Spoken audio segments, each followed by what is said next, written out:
So it's been a crazy, crazy year for you. It has been. Yeah. How are you? I know there was a little, there was a while where you got to rest, like 2 weeks you got to rest. But how are you dealing with Because I've fallen sick. Was that the only time you got to That rest? was the only time that there was like a 2-week period that went by that I actually had off completely, just because, you know, I was going and going. I'd been healthy for a while, but then I just kind of felt sick, under the weather. And I just got right back up again, and it's good to be back on the road now. But we're having a lot of fun, so it's cool. But yeah, not much time to rest lately. Seriously? You know, working on 3 albums and headlining the tour, and there's a lot of projects going on right now, but it should be good. Working on 3 albums, I like that. Yeah. You just say that like there's nothing to it. Working on 3 albums. Spanish album? Yeah, the Latin record, it should be out in the fall.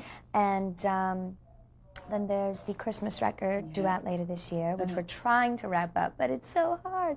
It is such a tight schedule, you know, between recording dates and you know, the touring in general. Yeah, And then on the side, you know, we're trying to get ideas and whatever for the follow-up to the debut, the second album in general. So. But it's good that you're not, you know, in a rush to get it out, because usually, you know, because of the success of one and this one going, you know, 6 times or 7 times platinum, whatever. Some people would think that you'd be hurried to get it out, but you're not going the traditional like pop artist way. You're just doing, okay, I wanted to do a Latin album, I wanted to do other stuff. Just giving different tastes of myself in other ways, and then in the meantime, you know, we'll get to that point, you know. But I really want to make sure that we get the right songs and the right producers, and that I get a chance to write myself, and that it's just something totally different than the first record. It'll still be pop, but with a lot of different experimentations with other musics too. So. Well, just looking at you from a year ago and now, at what I've seen in shows and interviews and stuff, it seems like you've kind of outgrown this,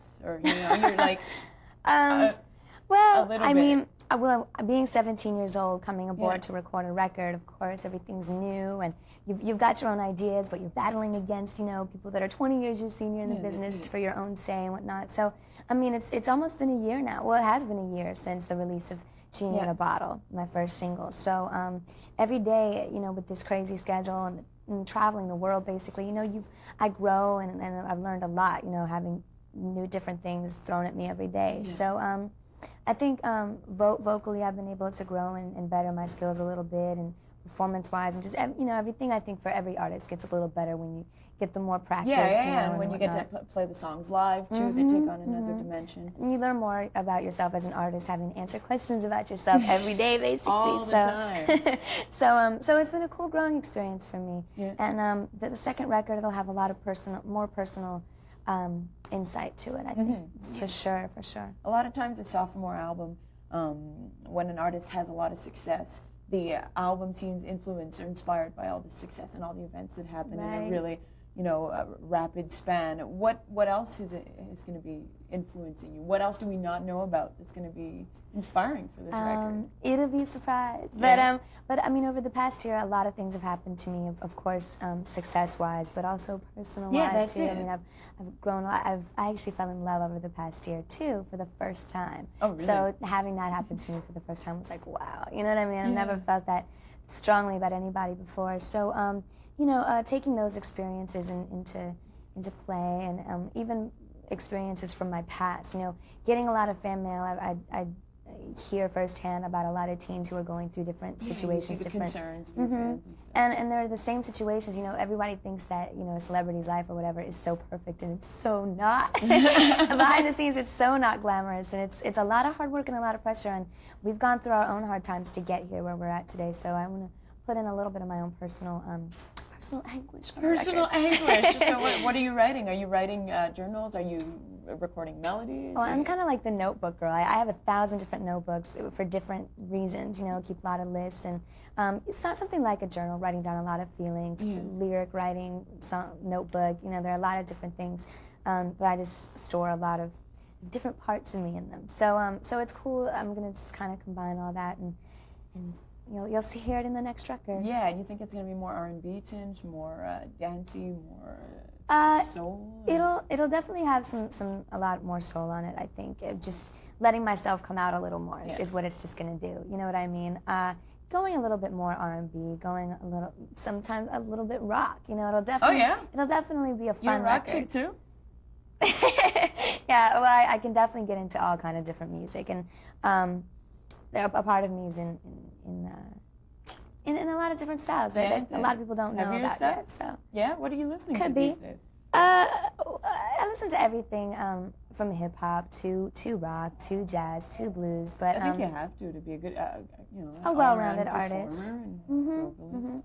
But putting that into your own musical style is different. You know, trying to evolve into what you in what you're changing to, basically. So it's going to be cool. It's going to be a really cool growing experience to even record that record. Cool. When are you planning to start? Did you start already? No, we didn't start recording the second album yet, but we're getting a lot of songs in, you know, a lot of cool ideas to work with. So I'm really excited about it. You seem really excited. Yeah. That's good. I'm really surprised that you just said this like that openly, that you fell in love for the first time this year. That's, you know, it's really hard sometimes to admit that you're in love with somebody. Yeah, well, it's really hard trying to, you know, but you already live have a this chance lifestyle. to fall out of love, or Well, that's a different story. But no. I don't think I'll always love. You know, I think your first love, or maybe it's different for different people, but for me, I'll always have a love for him. Yeah? So you're not having any trouble admitting that, or just talking about it? You know? Not really. I hate like hiding things. It's just it's hard for me. Maybe it's part of my Sagittarian nature, but Sagittarian nature? Yeah. Well, you know, it's the most sign, philosophical of all signs, apparently. Is it really? Yeah. Oh, really? I can see that maybe. Yeah. Jim Morrison was the creative Sagittarian. side. That's what he said. So. Oh, really? Yeah.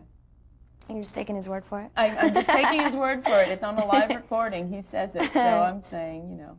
I can see that. Yeah, cool. So, what's for the fans of Montreal that don't get to see the show tonight? What's the set like?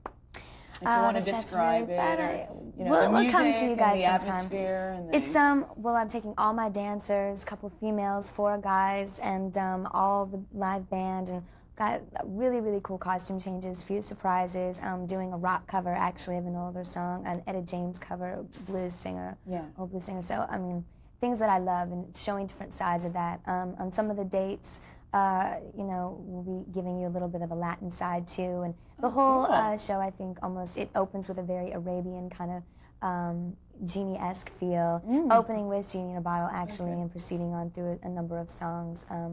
Different variations, a new version of Come On Over, which is my next single, which I'm really excited about. Yeah, where I heard you remixed it. Yeah, we did. I'm giving you a little bit of rap in it, too. I'm like rapping, so the pop girl raps. The pop girl raps? The pop girls are rap chicks? No, you it's a lot of different stuff, and an edgy feel, too, with a DJ, and just a lot of different Oh, yeah, you got cool a DJ elements. there, too? Yeah, totally. Pretty cool. So you got the whole live band happening. Wow, I'm excited. Thank you. Excited about the show. So tell me about the Latin stuff, the Latin record. The Latin record, I took a couple weeks and I went to Miami, where I worked with Rudy Perez, who pretty much produced the whole record. And it was really, really cool. I love being around that kind of environment, you know, a Spanish-speaking environment at all. You know, I grew up hearing the language, and before I even had recorded my first debut record, I told the label I want to record a full Latin record. So that totally gave me the opportunity. And you know, everything is in Spanish, translating some of my songs from my debut record into Spanish, and it gives it a whole different feel too when it's translated over. Also, we're trying to explore new grounds too, sort of mixing the Latin of maybe a Mark Anthony track with the soul and R&B track of Destiny's Child. Oh, so wow. it's cool. It's sort of combining and experimenting with new things all together. So there'll be a lot of cool surprises on that record. It's cool that you mentioned Mark Anthony, because of the Latin gang, or whatever, the Latin posse that was out this year, he was the only one that truly, really explored his Latin roots, more so, I guess, than Ricky Martin or Jennifer Lopez, who really stayed on the pop side. So you're doing the Latin musical stuff as well as the language. Oh, totally. Like salsa beats and... Cool. Exactly. Yeah. There'll be a lot of cool stuff. Why was it important for you to do an album in Spanish? Well, I mean, again, as I said, you know, going to the record label, and I've been really influenced. I used to sing in Spanish when I was younger and everything. Oh, yeah? So yeah, totally. So I knew one day I'd grow up and do my own kind of Latin thing, make my grandparents proud. For sure.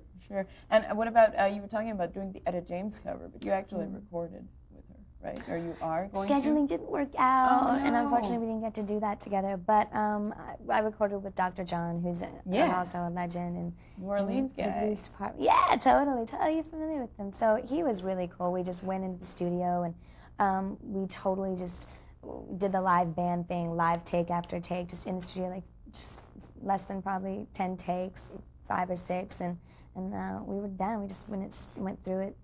It was cool. It was a real live feel, live recording. Yeah, definitely. So is it going to be on a duets album? Is it going to be on a... It's going to be on my Christmas record. Okay. It was Merry Christmas Baby. Oh, okay. So kind of a bluesy Christmas song. Who else is on the duets album? Who else is on the duets album? The duets album or the Christmas album? Well, the Christmas album, that's what I mean. We did a duet with Luis Fonsi, who's from Puerto Rico, who's he's on the Spanish Out record. But Dr. John is the only one on the Christmas record so far that I know. But we've got choirs and different people coming on. Mm-hmm. So you're all over the place, recording this, recording that. How do you keep track of everything? Just staying focused and just loving it, first of all, helps. You know what I mean? I mean, if I it's your didn't passion, love doing it, then I don't think I'd be able to survive it. But I'm having a great time. Yeah, and it's your career as well. I know this tour has some kind of involvement with youth action and youth empowerment groups, right? Mm. And you're very young, but you've been working on your career since you were, still even younger, a teenager. You're only 19 or 20, right? 19. And, kids that are 15, 16, coming out of high school are being recruited by software companies. You got people like me that are 21, they're interviewing you. What do you think about this youth movement that's really, focusing on careers in a younger way? I think it's great. I think it's great that young kids are really, putting a goal out there and striving for it and working towards it and getting out there and doing it, you know what I mean? Doing something rather than sitting at home watching TV or playing video games. You know what I mean? It's really cool that young kids are really making the effort and getting out there and doing something positive. Yeah. So what is actually the involvement of the tour? The tour? Yeah. We put together this project. Sears and Levi's is sponsoring, so we put together the Come On Over, Do Something project. Come On Over coming from the single name. Yeah. And so it's sort of an invitation to do something, and that would be where it's a whole project put together where kids can actually pick from a long list of things, causes such as racism, domestic violence, child abuse, helping the environment, recycling, whatever it may be that could help better their community. Do something, they pick a project and they go for it. And Sears and Levi's, if you log on to levi.com or christina-a.com, they're giving away $500 bonds to help your cause, whatever it may be. So wow. it's a whole contest thing going on. So if you want to get involved, I think it's a positive thing to do. Yeah. Do you see the effect on your fans? When you get a chance to meet some of them, do you see the effects that these things have on them? Oh my gosh, it's the greatest thing in the world to see how, something you've done kind of like inspires certain people and helps better their own lives or turn their negative situations into positive ones. And I mean, that to me, by touching someone like that, either with my music or by certain things that I do or, causes or whatever, that means more to me than selling 1 million records, just because, that's really special to me. Yeah. And some of them, I guess, you get to meet, as on the positive side, some of them look up to you and some of them really get what you're, trying to convey to them, or just the message that you're trying to convey. But some of them must have some kinds of crazed reactions. We saw people pretending to be your cousins at the door today. They were like, "We're Christina's cousins. Can we come in?" Do you have to deal with those too? Yeah, there's a lot of crazy elements to every positive thing you see. That's what I said. Behind the scenes, it's really crazy. So it's a lot to deal with, and the tabloids and the gossip and those made-up stories that are negative and sometimes can be hurtful, and then sometimes you want to laugh at it, but in the end, it makes you a stronger person. Mm-hmm. Speaking of tabloids, okay, I was looking at the newsstand this morning in the airport, okay, and so out comes Rolling Stone cover right there on the newsstand, and then right next to it, woo! Total battle. Right next to it on the newsstand. That's funny. Yeah. That's really funny. Is it? So, what's your question? I don't know what's my question. My question was, what's your reaction, I guess? It's crazy. He's just something that I have to deal with that's out there, and it's, it's whatever. his whole thing, he did it for whatever reason, to be taken more seriously and to separate himself from the whole teen pop thing. But it's a weird thing because you and him are in kind of the same situation, being public people, being people that get gossiped about a lot, and he just I don't know, he took it. If anything, you're fighting against it. You know what I mean? It's like whatever. We're not even doing the same kind of music, so. Yeah. But, I mean, he got mad at me for saying certain things where he was way too sensitive. And I think he overreacted. He totally overreacted, and, whatever.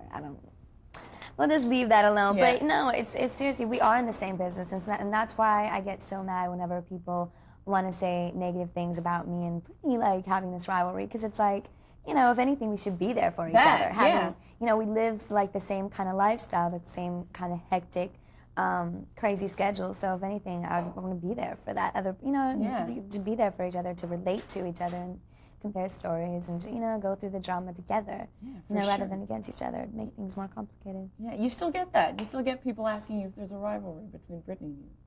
There are certain people that do it. I'm just like, you guys are so old at this point. It's so, like, overdone. It's like the first week I was out, it's like, get over it. People like, they see some blonde hair and some tummy and they're like, oh. Same thing, they don't look further than I know, the image, right? And it's like, stop being so lazy and like listen to a full record, watch a live performance, and you just see the difference. But it's just a matter of time also. Totally. Do you think after, I think it seems that when you won your Grammy, which I congratulate you on, thank you. And when What a Girl Wants came out, it was around the same time. And it seems that people's perception of you changed at that point. They started, saying, "Oh yeah, she is different." Did you notice that? Did you sense that? Well, I guess so. I was actually, I wasn't expecting anything going in for that Grammy, just because I had been out the least amount of time. I was barely going on my second single. Yeah. So of course, I guess people who didn't know much about me would just, I don't know, overlook or whatever, But when I won that Grammy, I think it did make everyone go, what was different about her that made her stand out or win? So that was cool. And I just found out I got nominated for a Latin Grammy that are coming out. So I'm so excited. So congratulations about that. Thank you. Wow, that is really cool. We have 3 little questions that we splice in between the features. They're like doing signs at the back. So we're just going to do those. Yeah, so congratulations about the Latin Grammy. Thank you. On a really sillier note, we have 3 questions we ask everybody for the show that we splice in between the features. The first one being, what's the worst job you ever had, if you did? I can't really say I did. Yeah, that's it. Being I just so always young, been saying I've had bad gigs for sure. Oh yeah. Forgotten lyrics and I've forgotten lyrics and fell off stages and whatever. But besides that, I just had babies. I was definitely a wedding singer. Really? Yeah, totally. And an anthem singer and just a lot of different things. So, but no. Besides that, it was babysitting. Okay. Had to earn a little cash there. So. Yeah, for sure. What are you bad at? Oh God. Well, a bad habit would be that I'm like the messiest eater in the world. Like, you do not want to take me to dinner because I will just like scatter food. When I'm hungry, I don't care about napkins. I don't care about forks and spoons and knives. I'm terrible. I'm really terrible. I end up getting like stuff on my shirt and the whole bit. So. Oh, okay. So we'll keep that in mind. Don't keep that a secret. And weirdest gift you've ever gotten from a fan? They give me cute gifts usually. I don't know. I can't think of anything right now. Weird gifts. They've certainly done weird things, but I kind of don't want to go into that right now. Okay, we'll just leave that alone. Cool. So thanks a lot. Oh, no problem. We hope we will see you in Montreal soon. Me too. You definitely will. And good luck with the London gig and the Latin Grammys and everything else. Thank you so much. Thanks a lot.